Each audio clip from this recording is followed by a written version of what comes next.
Good morning, Friday. We've made it through another week, and I hope you've all had a really good week.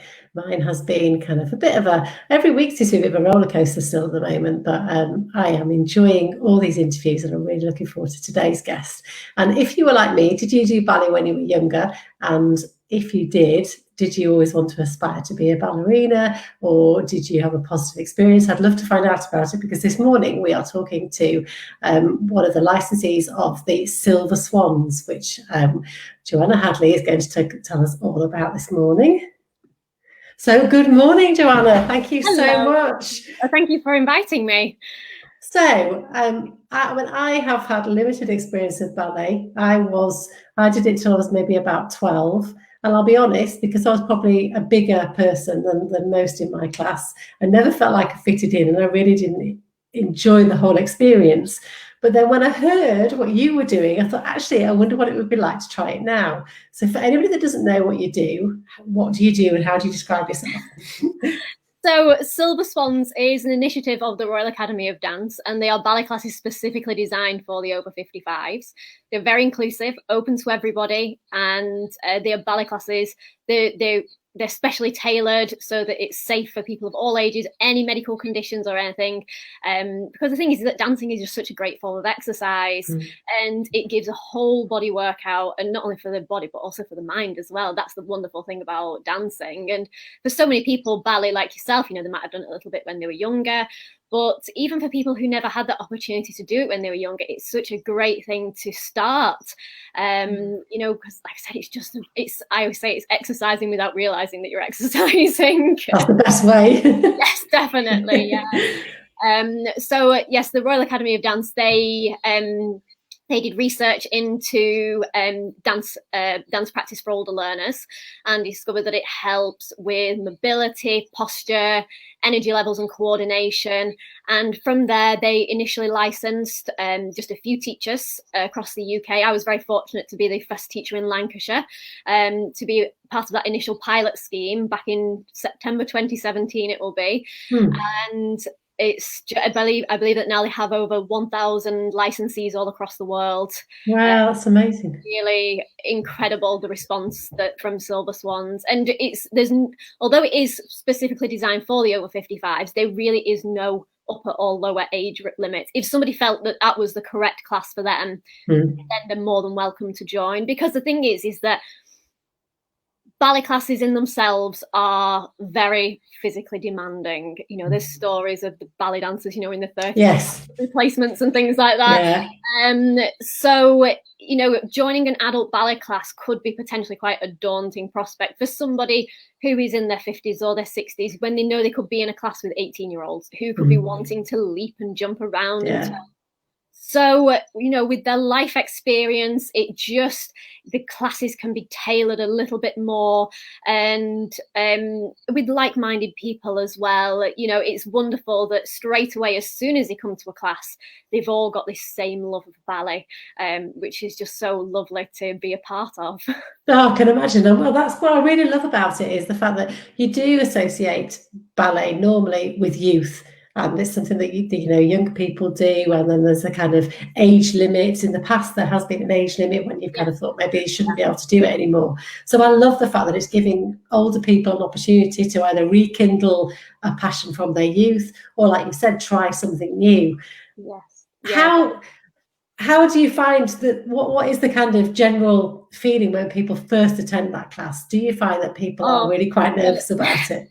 The first question you always get is, do I have to wear a leotard? And do you? And the answer is no, you don't. You wear whatever you feel comfortable in. Like I said, it's very accessible for everybody. I have many ladies who just wear leggings and a tunic top. And then a lot of them, to be honest, as they start getting more confident, then they do start getting leotards and things. By all means, the thing is, it's a very welcoming group. I teach over 100 Silver Swans every week, and I describe it as being like a little community. Everybody's very supportive of each other. They're all friends with each other. We have lots of social events as well, which is lovely. And yeah, it's a very special atmosphere to be, being in a Silver Swans class. And like I said, it is very inclusive. We've got ladies who, you come across a whole range of health conditions. And I've got, there's people with, they've got metalwork in their feet and things like that. But actually, it can really help even with recoveries. I had one lady who, she'd had some surgery done, she had a replacement, and she said that it was far more interesting to come to Silver Swans and to do her physio exercises because she discovered that it was very similar what she was doing, but it was done to music, which was made it so much nicer. So, it is a very different way of exercising, and everybody knows about how ballet dance, it's all about posture. That's one of the first things that we're discussing in any class. Posture and balance is a huge thing that always comes up in my Silver Swans classes. They always discover how, everybody always feels it, even if we've had like a short amount of time off or anything, how much our balance starts to go. But I think it was in my very first term of teaching Silver Swans. By the Christmas break, none of us had realised how much strength or balance had improved. And it was then when we came back after the Christmas break, when everybody's balance had disappeared after having 2 weeks off, that we realised how much everybody's balance had improved in that first term. Yeah. So it is, I would say balance is one of the huge things that I always do get people commenting on a lot about, that they really feel as though it has improved, because it is, ballet naturally, you're thinking as well about your coordination. You've not just got, say if you're exercising at the gym or something, your mind could be wandering. With ballet, you're thinking about, what are my legs doing, what are my arms doing, what's my head doing, and you're constantly having to think a few counts ahead of what the next step is. Your spatial awareness and things. It really is just a lot more challenging than just an exercise class. In fact, actually, that was Angela Rippon is the ambassador of Silver Swans. Yes, I saw that lovely photograph. She had that lovely photograph of you and her together. It's great. Yeah, that was on a Silver Swans course last year at University of Roehampton, where I was very fortunate to meet her. And she did a programme called How to Stay Young. And in that programme, she took a group of, and I have to apologise if I don't get the facts quite right, but it was something like a group of 20 people who did dancing and a group of 20 people who did a cardio exercise at the gym. And they reviewed them over 6 months, and the improvements in the group who did the dancing was quite significant compared with those who'd just been doing a cardio at the class, because it is a full body workout for the dancing, and also is for the mind as well. So it's a great, like you said, ballet does have this image of youth, but with Silver Swans, we're certainly fighting that stereotype. And just saying it's a great form of exercise for anybody, regardless of your age. I have people in their 80s attending my classes, and it's just a really lovely atmosphere, like I said. And I'm really interested, what attracted you to teaching this? Because as a dance teacher, you could have picked younger children, you could have picked, a whole range of different routes to go down. So what was it that really attracted you about becoming a Silver Swans teacher? Well, I do teach children's classes as well. Actually, we've got our family business, the Janet Lomer School of Dancing. It's my mum's ballet school. It's been going 42 years this year. Always been a children's dancing school. It's been very focused training that we offer, pre-professional. We've got a lot of students who go on to full-time ballet school, careers as professional dancers. And it was... that's always kind of up until 18 years old. And the thing is that I've always been interested in teaching adults, but I was never sure quite how to approach teaching. It's okay, when they're 18 to 30s, you teach them as normal. But then I thought, it always concerned me. I thought, well, how would you go about teaching somebody who would have health problems? Because obviously the older the people are getting, the more likely you are to come across more serious conditions. And combining that within a class of young adults was always of a concern to me. So I never felt fully happy to be able to run an adult class, not knowing how to structure that. But then when I heard about the Royal Academy of Dance offering the training to become a licensee, it just kind of answered all my questions.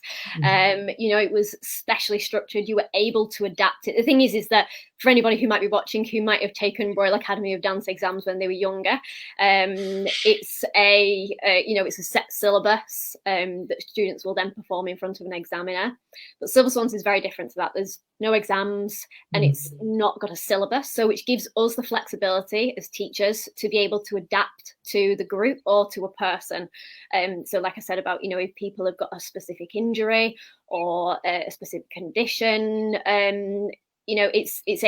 I'm able to adjust it for them, even if it's just how they're feeling on that day. We just say, even if you're midway through the bar work and you feel like you just want to have a sit down for the rest of the lesson, that's absolutely fine. Everybody takes the class at the pace that they want to take it at, and there's no pressure. That's a lovely thing, because it is everybody is very much in a similar situation. There's nobody kind of turning around being like, oh, what's she doing sitting down? Everybody's very understanding, and it does create a really lovely atmosphere in the lessons.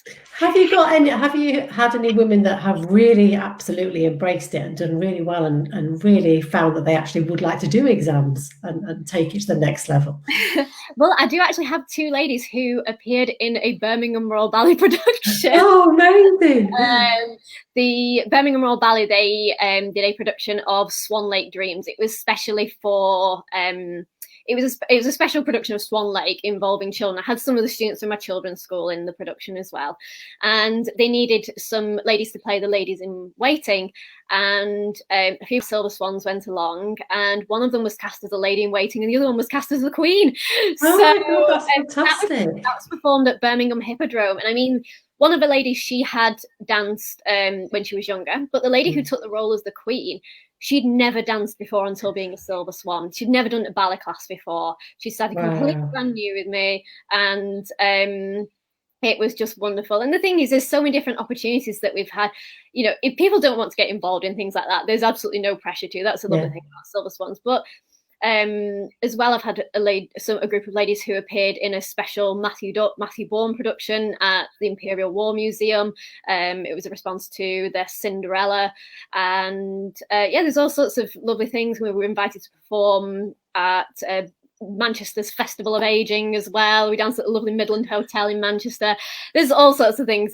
Silver Swans, I describe it as it's been a bit of a whirlwind, but a really lovely whirlwind. Yeah, I bet. It sounds fantastic, and it does make me want to get over my fear of ballet again and go back and try it, I have to say. Because I know, particularly from my point of view as a model, the posture side, I do think, even though I only did it till I was 12, it does stay with you. I do have that kind of mentality in me that I need to kind of pull my tummy in and put my shoulders back. So I'd love to give it another go. Yeah.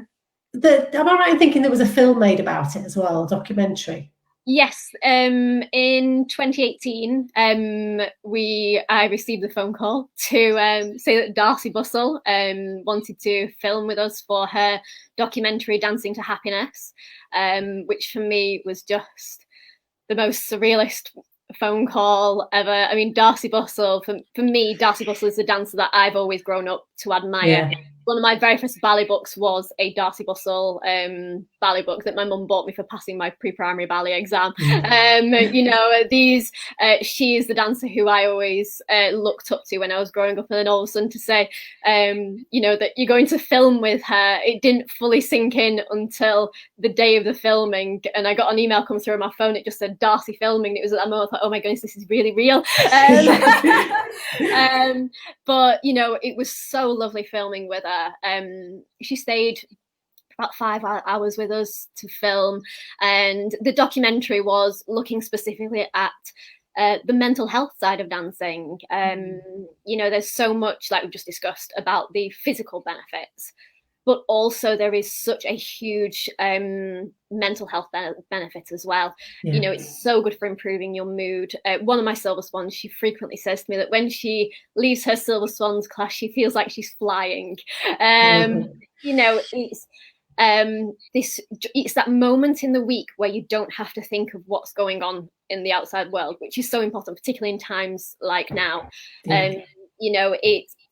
It's been, I've actually had some people specifically join the classes for mental health reasons, to really help them through a difficult time after maybe like the loss of a partner, or and it's really lovely to see how the ballet classes are really helping them.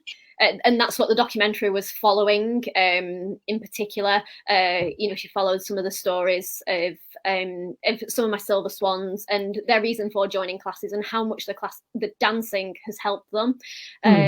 Within the documentary as well, she looked at a few other different groups as well, and how mental health has just been hugely important. The dancing has really helped them with their mental health as well.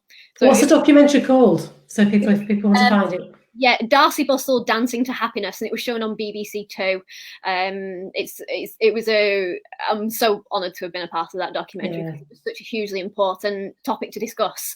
Like I said, in particular, going through times like this, for our Silver Swans, throughout lockdown, it has been challenging for many of them. Did you manage to do online classes? Yeah, we have been running online classes. We've been doing them on Zoom, and also I've been doing some pre-recorded ones as well for those who aren't able to access the Zoom classes. But even for people who don't have internet, we've been making sure I've been phoning them up and checking that they're okay and things. But what I introduced actually was something that I called Feathered Friends, and it's basically like pen friends but on the phone and just for my Silver Swans, because the thing is that they all have an interest anyway. They all have a combined interest of Silver Swans ballet classes, and so I just asked everybody, would you like to be a part of it? Let me know. Let me know what your interests are, and I'll try and match you up with somebody who has similar interest to you. And the response was absolutely amazing. And they've been phoning each other up. And one of my ladies, she turned around and she said, for two people who'd never spoken before, we certainly had a lot to talk about. It was really lovely to hear what a good response it had been, and that they've been able to support each other. And like I said, especially those who haven't been able to engage with the sessions online. So it's been lovely to know that they have been still feeling as though they're part of something, which is a big part of Silver Swans. That's such a big idea. And I love the Feather Friends. Feathered Friends. I love that. It's really, really good. Well, there are many names for it. We're trying to come up with a good name for it. But yeah, Feathered Friends seemed the perfect one anyway for our Silver Swans. So yeah. Thank you so much for talking to me. It's just, I do feel inspired, and I will come and visit you in Manchester and have a go, and I'll write about it and tell everybody about it. How can people find you, Johanna? So if you go to our website, the Janet Lomas School of Dancing, and just type us into Google, and you'll find on there details of our Silver Swans classes, and also we're running online Silver Swans classes, so anybody can access my classes from anywhere. Brilliant. And also across the country, if they go on the, am I right in thinking if they weren't on the Royal Academy of Dance? If you just type into Google, become a Silver Swan, and on there you'll go to a map on the Royal Academy of Dance website, and you'll find a map of your nearest official Silver Swans licensee, because they are available all across the world in classes. Amazing. Thank you so much for sharing that. And I hope people are watching this thinking, oh yeah, I'm going to go give that a try, because what I love about it is it's not just the fact that you're trying a new hobby and you're trying a new interest and finding some new passion later in life. It's the health and the health benefits, the mental well-being, but also, like you said, it's about connecting with people and making new connections, and you don't know where it all leads to. It's brilliant. Yeah, fantastic. Thank you so much for inviting me today. It was brilliant. Pleasure. It's been lovely to talk to you. Thank you so much. Have a lovely weekend. Thank you. You too. Thank you. Bye. Bye. Well, that has really it's put a smile on my face, because I am going to go. I've talked to Joanna, and I am going to go to Manchester and join one of her classes. So I shall report back and let you know how that goes in the next few months. But if you are interested in that, I definitely think you should look Joanna up, or look up across the country and see where your nearest class is. But I think what a great idea, and it just shows that it is never too late to try something new and to rekindle some of those passions. So you've just got to get on with it and do it. So enjoy your weekend, and I will be back next week with lots more inspiration.